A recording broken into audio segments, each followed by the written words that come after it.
Can't you see what I'm doing? No black, but I'll still go on living. I guess I'll have to apologize for being so late to the enterprise. Coming back stronger than ever, showing you my future endeavor. I don't even have a proper reason, I just get lazy in the seasons. I have so much planned, we hope to see it land.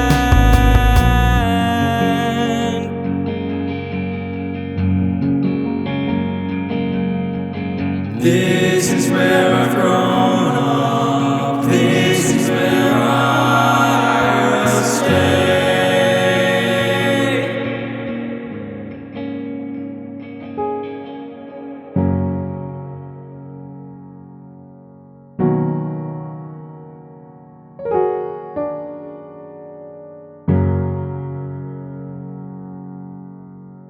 Sampling is a great tool that a lot of producers use these days to get a good sound and melody out of their song. When it comes to sampling in my music, it's really only used for effects, never really melodies. There have been a couple cases where I've used guitar loops because I can't play guitar. But that brings us into today's video. You see, at my friend's house, they had a guitar, 3 strings on this guitar. It's about 12 to 16 years old. I asked him if I could take it home and sample it, even though it only had 3 notes, and he said, yeah, sure. So we went over to my house, we made the sample with this guitar. As you can see, there's only 3 strings on it. 1, 2, 3. Let's count together. Let's count together. Now, this project was very out of the blue, and I typically don't like making projects out of the blue. I kind of like to have some ideas in my head before. It being out of the blue, yet these ideas coming to me so rapidly, I just had to make it. It was like when I wrote Idea View. I was cleaning a bus tub at my job at the time, and the hook of Idea View came running through my head like someone just planted it. This stuff happens to music producers, so of course, when something like that happens, we have to do it. And let me tell you, I did it.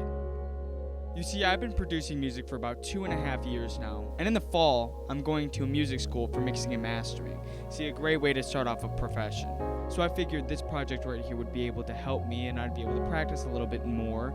Basically, a great way to show how I started before taking the school. So that was my mindset when going into this project. Turns out it's not that hard to sample a guitar like that. The sample probably took me about 2 to 3 tries to record, and that's including any errors in the rhythm or notes or whatever. So 2 to 3 tries, all it took. The mic I used for the sample was the Sterling ST51. It's a good cardioid condenser mic.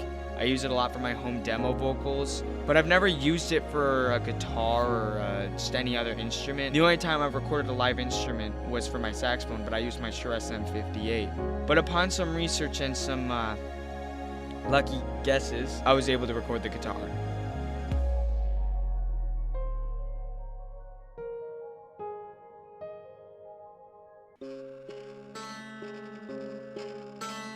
It somehow got worse. I don't really know where to begin when it comes to talking about this track, because I don't actually start writing the video scripts and everything for the video until after I'm done with the song. I'm not like other producer YouTubers. I'm like a 2016 Minecraft YouTuber that does off-camera building. To get started, you need to get this sample to not sound like a raw recording. You need to get more effects that make it sound how you want and more real. The notes of this sample go as C sharp, G sharp, and A, making the key out to be C sharp minor, making a nice and edgy feel to it.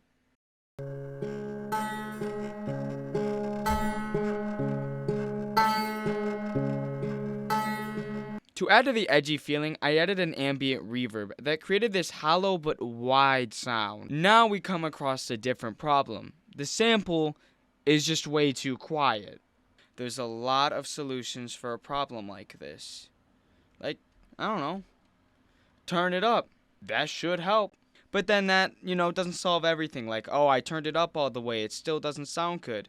Or maybe the sample itself, when you turn it up like that, it just sounds all grainy and it peaks all the time. I have one solution that works well every time.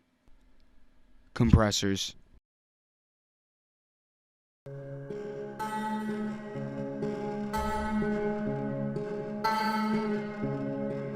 So now we need to add different instruments. Thinking of some off the top of my head, you know, bass, drums, anything to create this feeling of edginess. Like just anything. So I added a synth.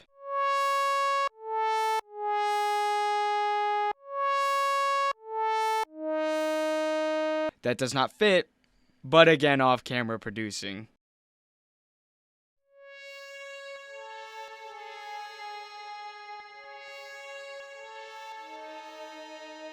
For a quick rundown, that's reverb, a filter, delay, all creating a wide sound while not being ear-piercing like it tries to be. So now we go for a more bass sound. I have a plugin called Substance that I use a lot. It's really just a bass sampler / synth bass that you could use. It's very nice. It has a lot of sounds for different effects that you can have. Not just, you know, background bass. There's also many different bass sound effects. It would have been nice to have during my production of the Brighter Skies album. A cool thing to add now would be another synth, but this time played live with my lovely Mini Nova, a good starter synth. There's better out there, I know. I'm no synth head. I mainly use VSTs. I'm not gonna miss an opportunity to use a synth. Like, I'll take it. That also goes for acoustic instruments, like a guitar or something. I also use the synth to create an effect that goes between your ears via a delay and stereo widener.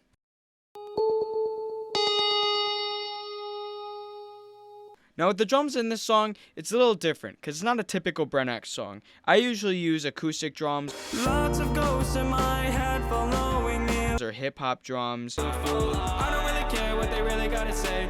maybe even orchestral drums. The art of the impatient. I've been waiting a really long time. Depends on the song. The samples I used for this song were more distorted and edgy feeling.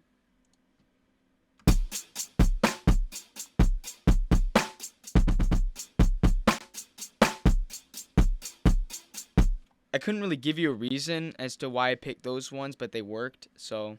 Now my personal favorite part of this track was the trumpet sample I made. You see, I don't really know how to play this instrument. I tried my best to make it sound as realistic as possible. I just needed it to match the vibe, that's all. Oh my god, bro. Oh, hell no, man. What the?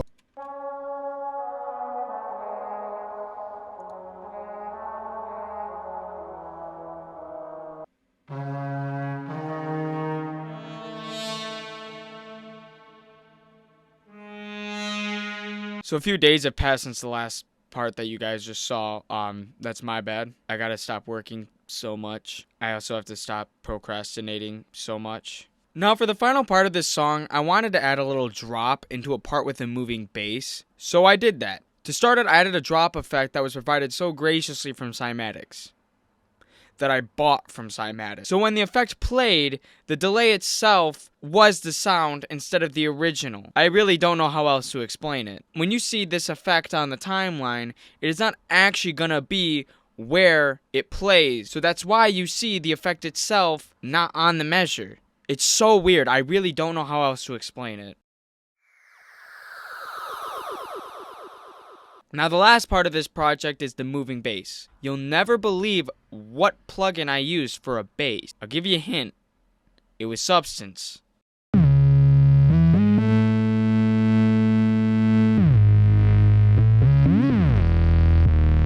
The project is complete. And after some boring effects in the master track for some mixing and mastering that I won't show because of... you get the full track.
Hey, Goose Boy.